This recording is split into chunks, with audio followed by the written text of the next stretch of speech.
Shalom, damai sejahtera di hati. Bapak Ibu Saudara-saudara kekasih Tuhan, sebelum kita masuk dalam pembacaan dan renungan firman Tuhan, mari kita berdoa. Allah Bapa di dalam kerajaan sorga, kami bersyukur dan berterima kasih pada malam hari ini Tuhan kumpulkan kami lagi dalam ibadah keluarga di rumah kami masing-masing. Kami akan membaca dan merenungkan firman-Mu, mohon campur tangan Tuhan, supaya kami dimampukan dan dilayakkan untuk dapat melaksanakan firman-Mu dalam seluruh hidup kami setiap saat. Berfirmanlah kepada kami, karena kami siap mendengarkan dan melakukan kehendak Bapa di sorga. Amin. Bapak Ibu Saudara-saudara yang dikasihi oleh Tuhan kita Yesus Kristus, nanti Bapak Ibu bisa bacakan secara lengkap di rumah dari firman Tuhan sesuai dengan agenda kita pada malam hari ini, terambil dari Keluaran pasal 4 ayatnya yang ke-10 sampai dengan ayatnya yang ke-17. Inti renungan kita ada pada ayatnya yang ke-11. Saya membacakannya bagi kita, demikianlah firman Tuhan. Tetapi Tuhan berfirman kepadanya, siapakah yang membuat lidah manusia? Siapakah yang membuat orang bisu atau orang tuli, membuat orang melihat atau buta? Bukankah aku, yakni Tuhan? Bapak Ibu Saudara-saudara kekasih Tuhan, selama kita berada di dalam dunia ini pasti kita tidak lepas dari berbagai tantangan, persoalan, dan masalah-masalah hidup.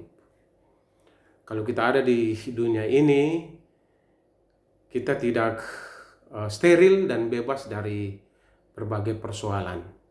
Oleh sebab itu, definisi gereja adalah persekutuan orang-orang yang dipanggil keluar masuk ke dalam terang yang ajaib. Jadi gereja itu dipanggil dan diutus. Gereja tidak bisa hanya mau bersedia dipanggil menerima keselamatan Tuhan tetapi tidak mau diutus.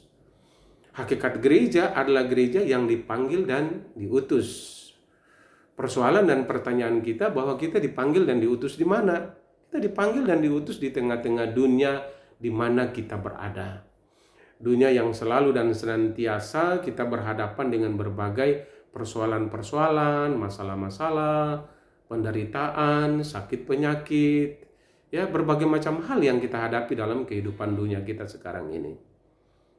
Oleh sebab itu Bapak Ibu Saudara-saudara kekasih Tuhan, bahwa hidup di tengah persoalan dan masalah itu sama seperti seekor ikan yang hidup dalam akuarium. Tidak bisa ikan itu hidup kalau tidak ada air di dalam akuarium itu. Sama juga dengan kita. Tidak bisa kita hidup kalau tanpa pergumulan dan masalah. Pasti semua punya pergumulan dan masalah. Pasti semua punya tantangan, penderitaan yang kita hadapi. Ada satu cerita Bapak Ibu Saudara kekasih Tuhan, saya ingin bagikan kepada Bapak Ibu sekalian pada malam hari ini. Ada seorang ibu datang kepada seorang pendeta mengatakan, Pak Pendeta, saya kok banyak sekali persoalan dan masalah dalam hidup ini. Persoalan dan masalah menyangkut dengan suami yang di PHK. Persoalan dan masalah menyangkut dengan anak-anak. Persoalan dan masalah menyangkut dengan diri dan kesehatan saya sendiri yang seringkali sakit-sakitan. Persoalan dan masalah menyangkut dengan hubungan dalam bermasyarakat dengan tetangga-tetangga. Atau persoalan dan masalah dengan persekutuan dalam gereja saya. Jadi seakan-akan persoalan dan masalah itu tidak hentinya. Bapak Ibu Saudara-saudara kekasih Tuhan, pendeta ini lalu mengajak seorang ibu ini ke dapur dan mengambil segenggam beras. Lalu Pak Pendeta katakan, Ibu, coba Ibu bawa segenggam beras ini dan tanyakan kepada teman-teman Ibu, tetangga-tetangga Ibu, saudara-saudara Ibu, apakah mereka juga punya persoalan dan masalah atau tidak? Kalau mereka tidak punya persoalan dan masalah, Ibu letakkan sedikit beras di rumah mereka. Tanya semua orang, apakah mereka punya persoalan dan masalah atau tidak? Ternyata Bapak Ibu Saudara-saudara, ibu ini mengunjungi teman-temannya, mengunjungi tetangganya, mengunjungi saudara-saudaranya dan bertanya, kamu punya persoalan dan masalah atau tidak? Ternyata semua menjawab bahwa kami punya persoalan dan masalah. Ada persoalan dan masalah dalam hubungan pekerjaan, persoalan dan masalah dalam hubungan orang tua dan anak-anak, persoalan dan masalah dalam usaha dan bisnis, persoalan dan masalah di kantor, di perusahaan. Semua orang jawab, kami punya persoalan dan masalah. Jadi akhirnya ibu ini pulang dengan membawa segenggam beras itu. Dia tidak bisa meletakkan sedikit beras itu di rumah tetangganya atau saudaranya atau temannya, karena semua jawaban sama, kami punya persoalan dan masalah. Bapak Ibu saudara-saudara kekasih Tuhan, kita tidak bisa melaksanakan tugas panggilan kita sebagai gereja yang dipanggil dan diutus kalau kita selalu dan senantiasa fokus kepada persoalan dan masalah dunia ini dan diri kita. Kita hanya melihat kepada persoalan dan masalah yang ada di dunia ini. Dan persoalan dan masalah-masalah yang ada pada diri kita. Tapi kita tidak melihat tentang apa maksud dan rencana Tuhan dari persoalan dan masalah-masalah yang sedang kita hadapi itu. Jadi marilah kita mau melihat dari kacamata iman. Kalau ada persoalan dan masalah, ada tantangan, ada penderitaan, ada sakit penyakit, ada virus yang mewabah, di mana saja. Mari kita melihat semua dari kacamata iman bahwa ada maksud, rencana, dan rancangan Tuhan di balik semuanya itu. Kita melihat dalam bacaan kita pada hari ini ternyata bahwa Musa yang dipanggil Tuhan dan diutus Tuhan untuk membebaskan umatnya dari Mesir menuju kepada tanah perjanjian, tanah Kanaan yang penuh dengan susu dan madunya itu. Musa datang kepada Tuhan dengan berbagai alasan. Saya nggak bisa Tuhan melakukan ini pekerjaan yang sangat besar bagi saya. Saya adalah orang yang bodoh, orang yang tidak bisa bicara, orang yang tak mampu dan tak layak. Udah pilih aja orang lain. Saya tidak bisa dan tidak mampu untuk membawa keluar bangsa Israel dari Mesir ke tanah perjanjian, tanah Kanaan. Saya tidak pandai bicara. Saya tidak pandai berdiplomasi. Dan saya tidak bisa menghadapi seorang Firaun yang jahat itu. Firaun yang tirani itu. Firaun yang otoriter itu. Saya nggak mampu, saya nggak bisa Tuhan. Apa yang dikatakan Tuhan? Siapa yang membuat semuanya ini? Lidahmu, mulutmu, segala sesuatu yang engkau lakukan itu saya yang akan menyertai, yang menolong engkau. Bapak Ibu saudara-saudara kekasih Tuhan, kenapa Musa tidak mau menerima akan tugas panggilan Tuhan untuk mengantarkan umat Tuhan dari Mesir ke tanah perjanjian atau tanah Kanaan?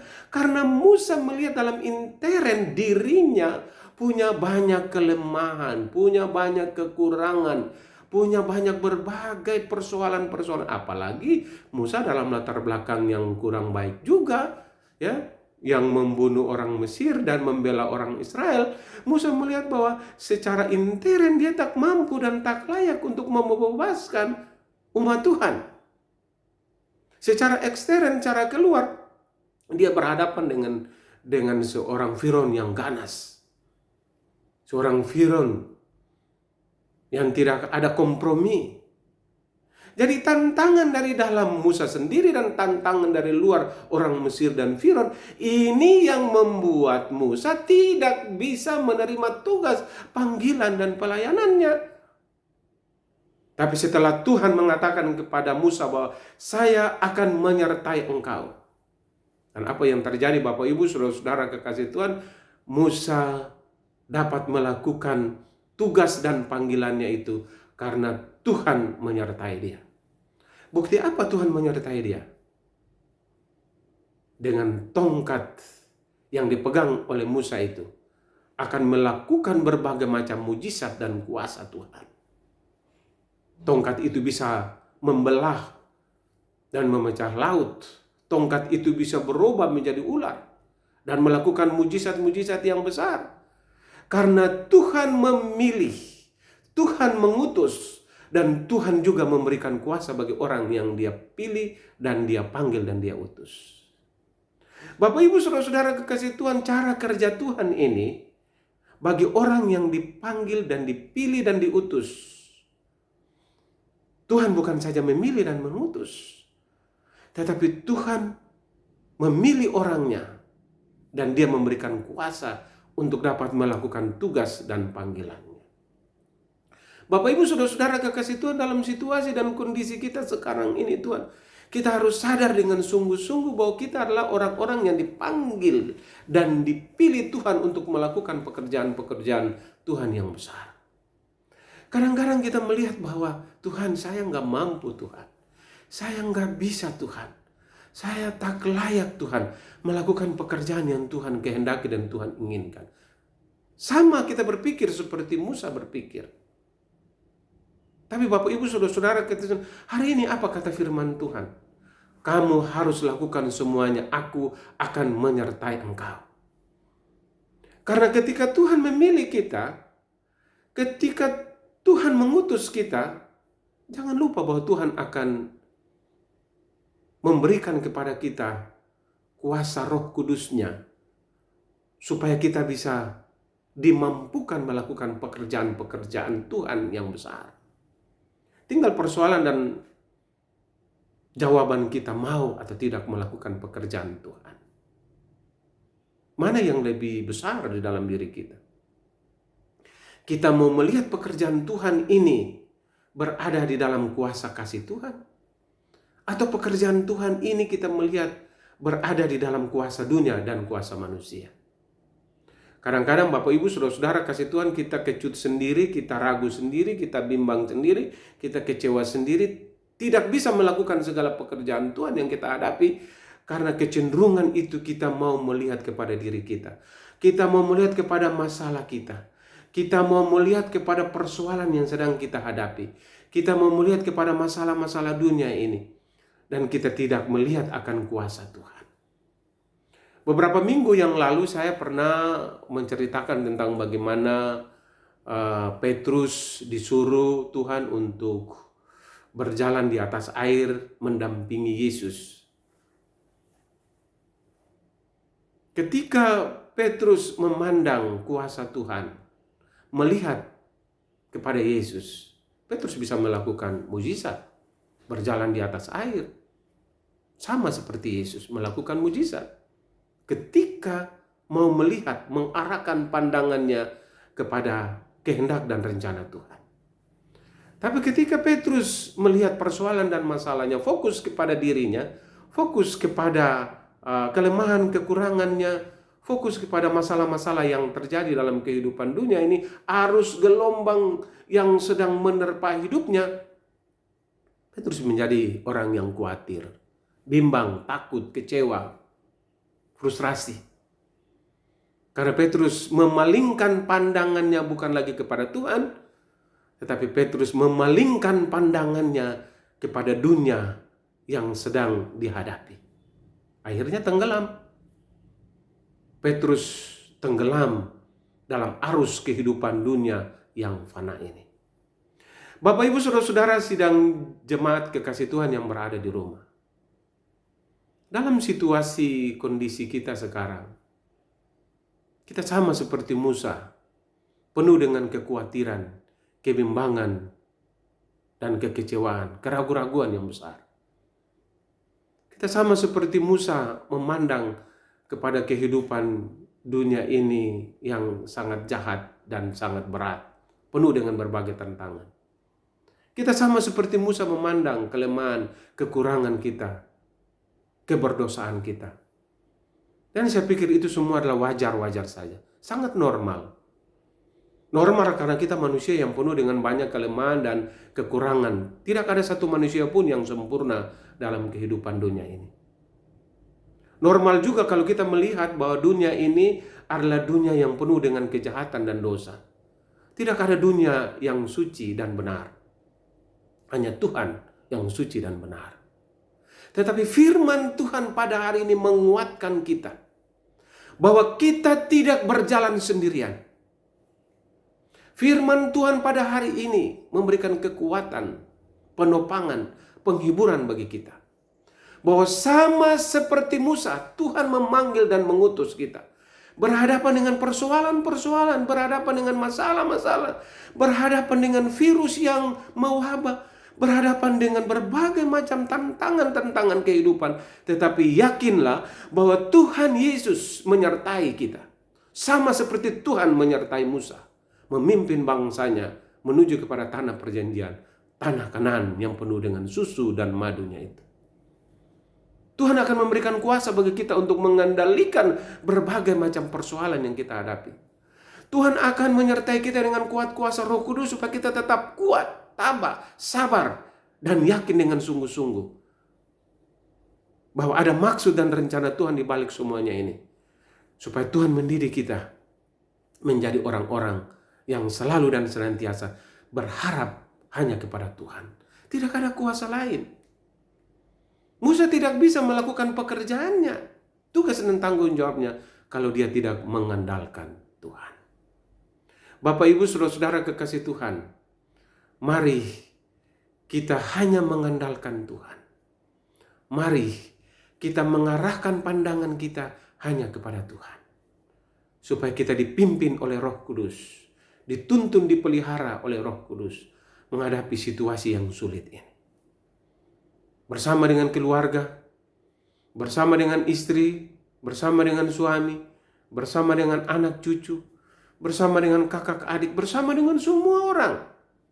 Kita harus yakin, kalau Tuhan menyertai Musa dengan kuat kuasa dan mujizatnya, maka situasi yang sulit yang kita hadapi sekarang ini, yaitu pandemi COVID-19, Tuhan juga akan menyertai kita, membimbing, menuntun kita sampai berakhirnya virus corona 19 ini. Tuhan memberkati kita, menyertai kita sekarang ini sampai selama-lamanya. Shalom.